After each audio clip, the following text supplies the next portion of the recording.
Okay, a warm welcome to our Miracle Monday. I am Reverend Lisa Windsor. Welcome to our Modern Miracles Academy. And I'm very excited because we are entering a new month, and that means we have a new theme. And we have been going through the 10 characteristics of God's teachers this year. And we are on number 9, faithfulness. That is what we are going to be talking about this month.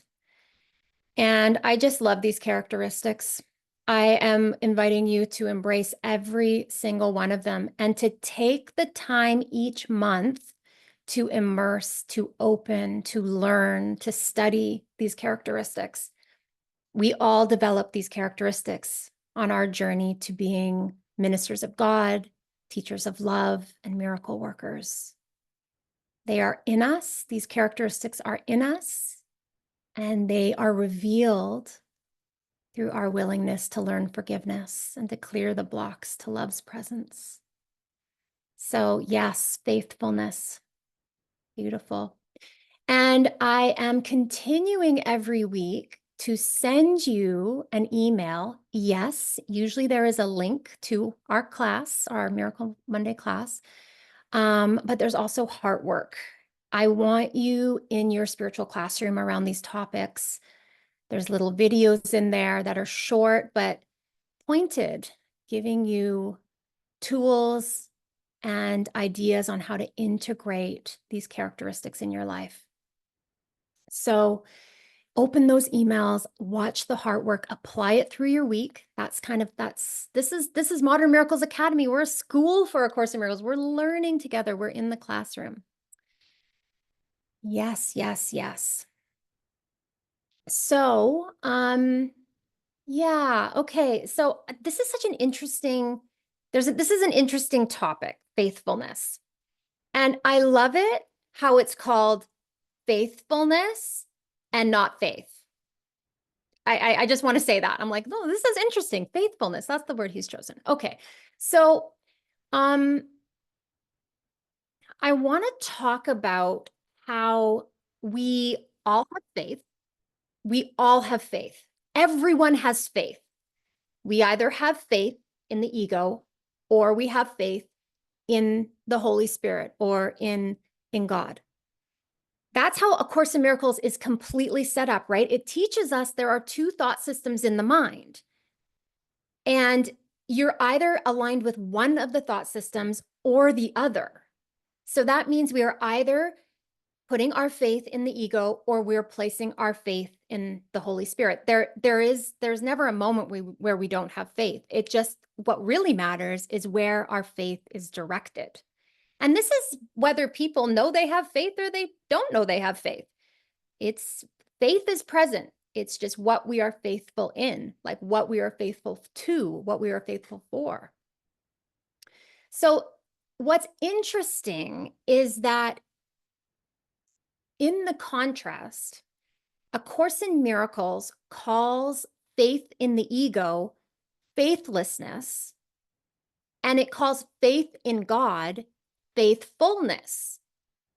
So we've got faithlessness, which is faith in the ego. There's still faith there. It's called faithlessness. And we've got faithfulness, which is our faith in God. Now, I think this is very interesting because faithlessness is to have faith in nothing. Faithlessness is to have faith in the ego, which the Course is attempting to teach us that it's not real, that there's nothing truly there.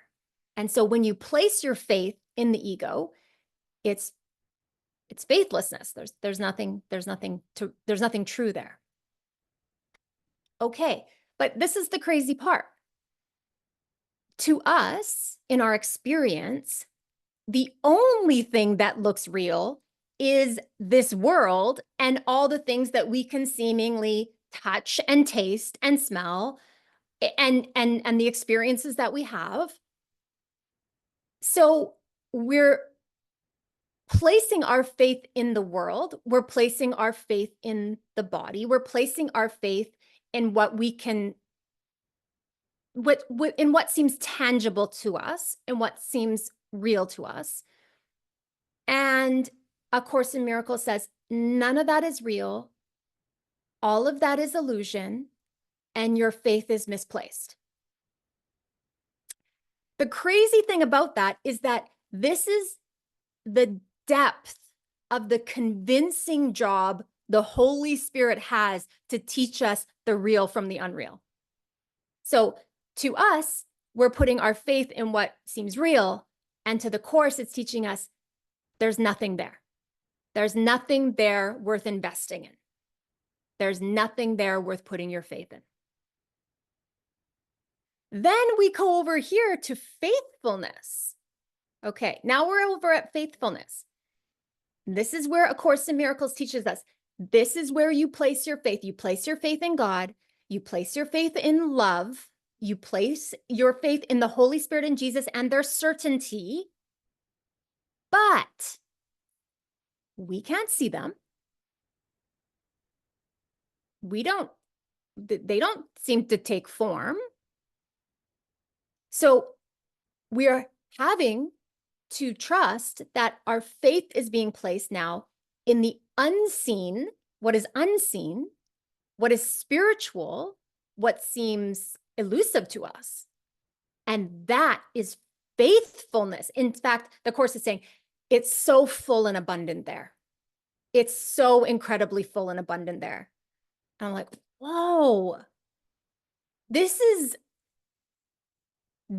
a convincing job to shift and saying, but what I would think coming into this journey is that I'm going to be faithful to the things of this world, to the body, to the experiences.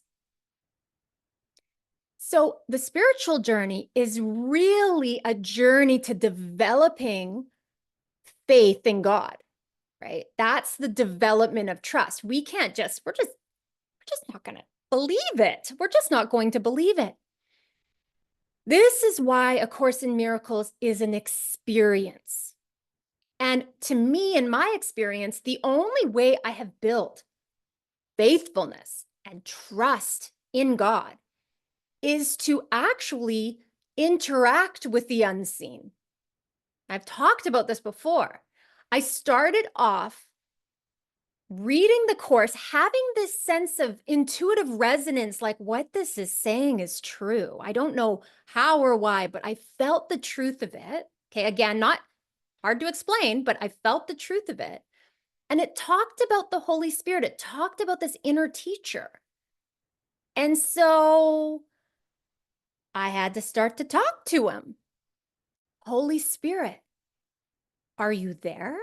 That was I literally said that. I literally said that. I didn't grow up with faith in God. I didn't grow up with religion. All I had faith was in the world. Holy Spirit, are you there? And if you're there, you're going to have to show me that you're there. You're going to have to let me know.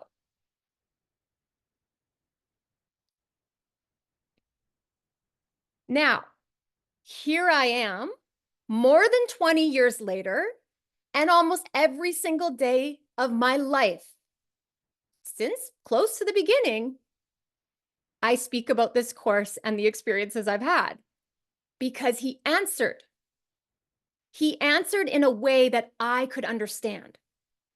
So the cool thing is that on the journey, what seems like the unseen, what seems like the spiritual, actually becomes visible. This is what we call developing spiritual sight. Now, it's not really visible through the body's eyes, although I would say some people maybe can see spirit or angels or things like that. But there's a way of viewing through the mind that reveals so much more than the eyes could ever see. There's an intuitive language. There's a communication far beyond what this form can show us that is happening all the time. There is literally a divine plan playing out with all of us a part of it, all of us playing a part in it.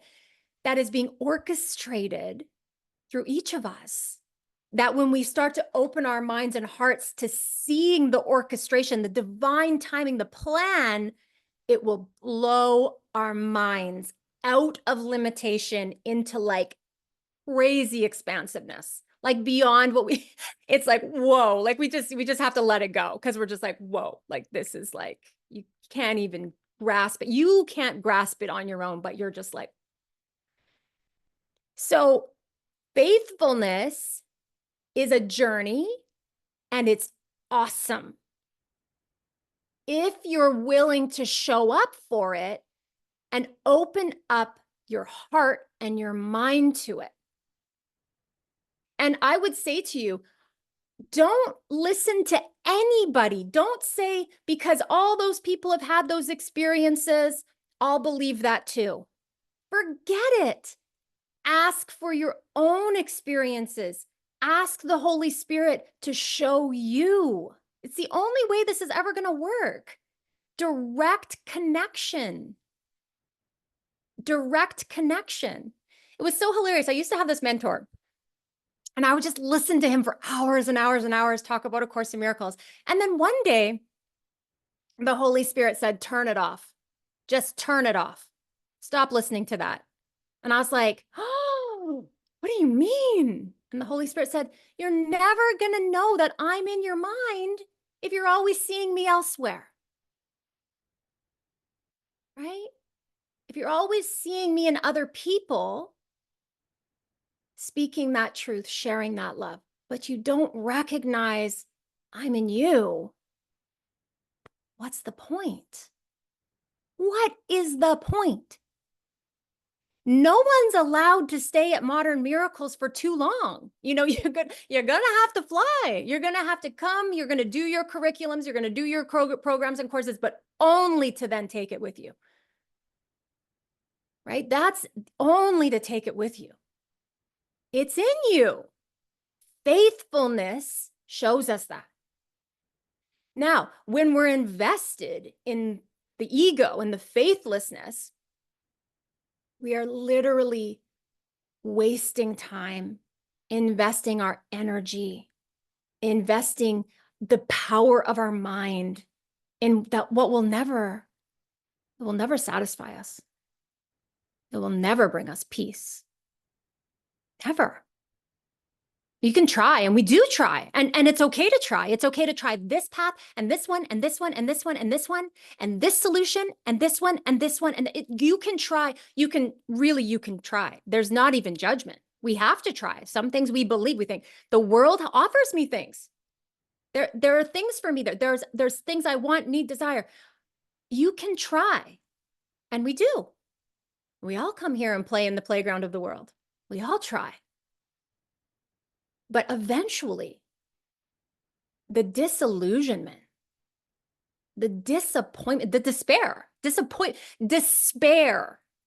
that comes from realizing you're never going to find it there. But it goes deeper because you're never going to find it in another person either. You're never going to find it in another person. I can be a pointer. We can be pointers for each other, pointing to where the light, the love, the connection is. But nobody can restore your faith in God. This is what you have to do, the journey from the faithlessness to the faithfulness. And it's so full, like faithful, like abundant, like so good. So good. It's all yours. It's all of ours. Blessings, gifts, peace, joy, happiness, contentment, gentleness, tenderness, connectedness, intimacy, everything is ours. But we have to divest from the world. That is the journey of A Course in Miracles. That is the bridge of forgiveness. Forgiveness is to forgive everything we have placed our faith in this world. We have to let it go. Now, the beauty is, let me just calm any fears that come up around that, because this is also a path of kindness.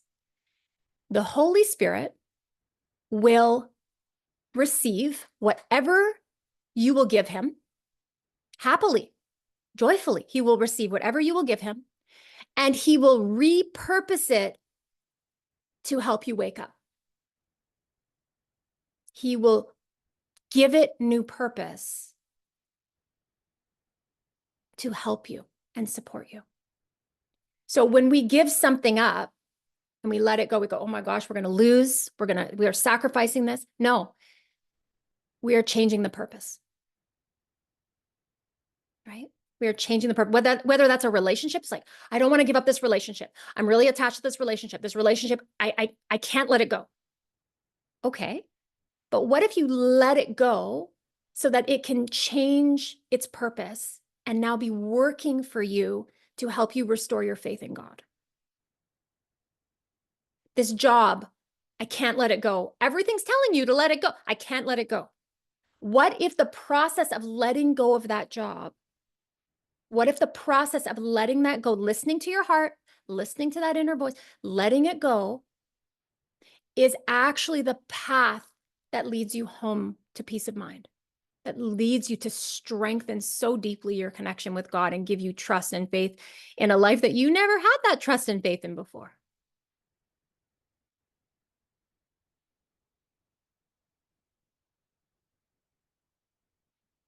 What if there was a new purpose for everything the Holy Spirit's asking for you to release? It's gentle. That's gentle. There's a new way of seeing it.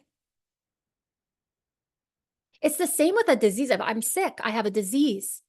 Okay, give it to the Holy Spirit. And don't even ask him to heal it or cure you. And don't ask for that. Don't ask for that. That's far too little. It's far too limited. Just ask him to give it the right purpose. Let him give it, let him use it in right purpose for you to come home to the truth of who you are.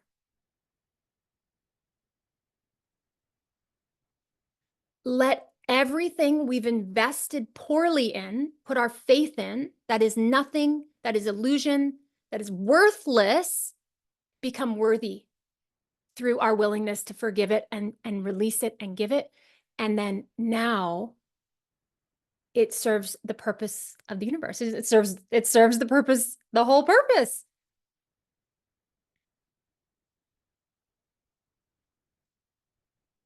That's good. So I don't want you to be afraid of the movement. And please, this is also like a word of kindness to you.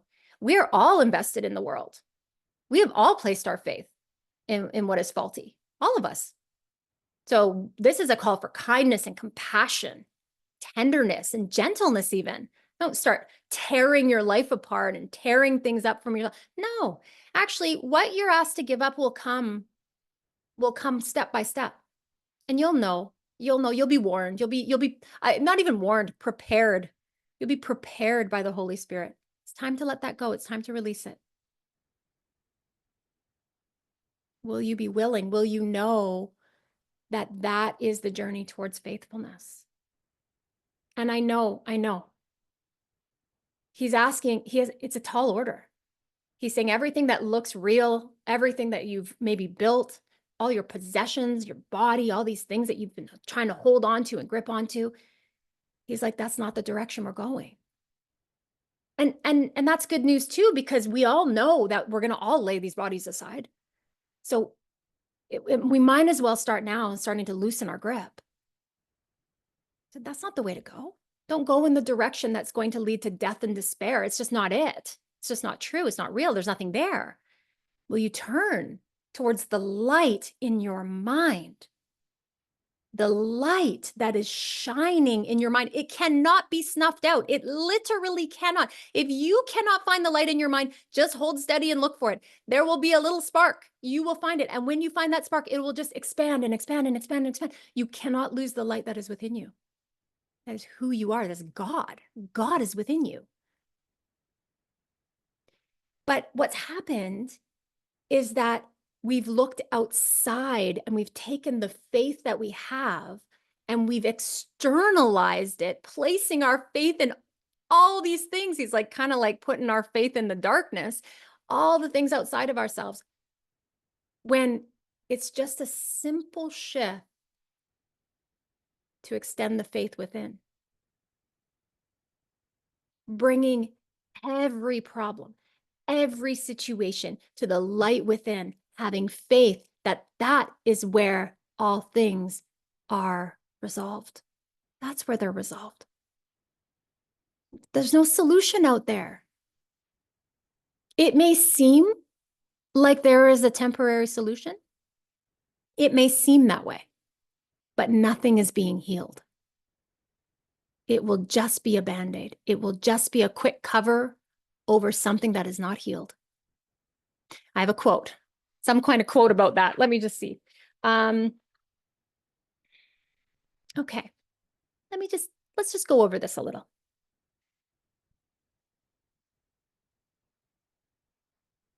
The ego believes in solving conflict through fragmentation and does not perceive the situation as a whole. Therefore, it seeks to split off segments of the situation and deal with them separately, for it has faith in separation and not in wholeness. That is what goes on when we place our faith and we try to solve our problems externally. The ego rushes in to fragment the problem, and then we're just dealing with little aspects of it over here, thinking that it's healing, but it's come out of the unified field. It's not working together in unity. And so nothing's going to heal that way. The ego is faith in separation.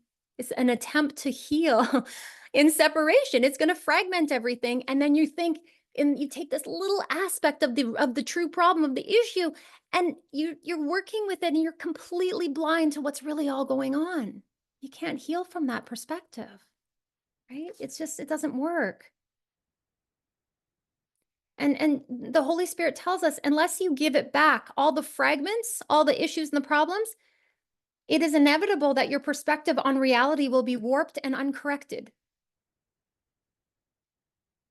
Right? Unless you give, and that's forgiveness. It's like taking all the scraps and the limited perspectives we have, and this issue and that, and this and this and this and this, and this, start to lift it up to the light in our minds, have faith that it can be restored, that our minds, that the unity can be restored there.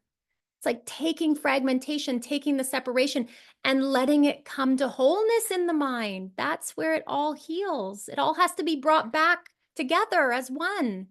That's why we can't leave each other out. We got to bring each other into the mind, all of us. We're all in this together.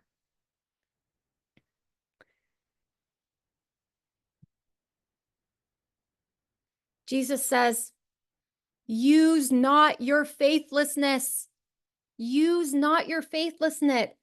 Faithlessness. He says, let it enter and look upon it calmly, but do not use it. He knows it's going to enter into our mind. Having faith in that next solution and this and that. He said, let it enter, look upon it calmly, but do not use it. Faithlessness is the servant of illusion and wholly faithful to its master. Use it, use faithlessness, and it will carry you straight to illusions. Be tempted not by what it seems to offer you. He's telling us straight. Don't use the faithlessness. It will never work.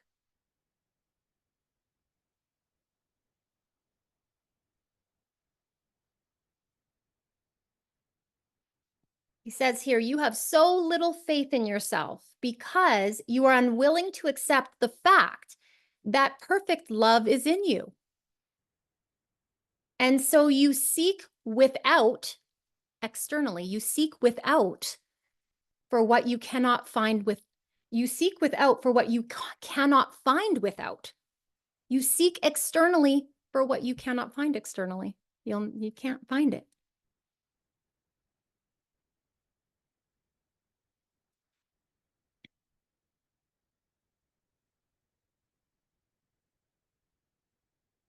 Do we get this? Like, this is, I love the way he's setting this up. Like I said, I started, I have to study the characteristics because I've read them for years, but I've never gone this in depth with any of them. This is the year. This is the year of the 10 characteristics. And right away, I'm like, weird that he's saying faithfulness. I love that he's saying faithfulness and that he's contrasting it with faithlessness. This makes sense to me. Yes, faithlessness, lack, right? Faithlessness, nothingness. Faith, and he's saying, you all have faith, faith in the ego, faith in the Holy Spirit, but one of them is actually nothing. And it seems to hold all this power, but it doesn't, you guys, because we have forgiveness to start to shift our minds. And we're coming out of that insanity. The insanity says, and I want to tell you this. Okay. So how I was saying this before is as you develop greater faithfulness, you also develop spiritual vision, clear spiritual vision. You become a clearer channel for his voice, to hear him. And now what seems elusive is not elusive. We are told everything we need to know. We are given the details of every next step we need to take. We are given explanations of things that we need to understand if they need to be understood. It's not a blind walk in faithfulness. We are so cared for. We are so informed about what we need to play our part just perfectly. We are actually over here in the faithlessness, totally clueless, confused about what we're doing. We don't understand. We don't have perspective. When we come over to faithfulness, we start to gain spiritual vision, which is also this wide perspective. In the Course, it says, like, to rise above the battleground. Faithfulness is like being above the battleground, right? And looking down on this vast perception, vast vistas, and seeing it from a whole new perspective. Imagine navigating life in that awareness, in that connectedness. And faithfulness is one of those characteristics, like it requires, it's really connected to the other ones. And that foundation of trust, it all builds together. It all builds together. So I actually called this a finale because I was like, there's like these two kind of quotes. Like, this is like a finale. It's so good. So this is just a contrasting quote that I think is really powerful. He says, faithlessness would always limit an attack. So faithlessness would always limit an attack. Faith would remove all limitations and make whole. Faithlessness would destroy and separate. Faith would unite and heal. Faithlessness would interpose illusions between the Son of God and his Creator. Faith would remove all obstacles that seem to rise between them. Faithlessness is wholly dedicated to illusions. Faith, wholly to truth. Partial dedication is impossible. Truth is the absence of illusion, and illusion is the absence of truth. Both cannot be together nor perceived in the same place. And we know that we vacillate between faithfulness and faithlessness. That's the journey. That's the stability that we're coming in the mind. One is not real and there's no reason to stay invested, and the other is everything. But Jesus is saying, you can't have both. Right?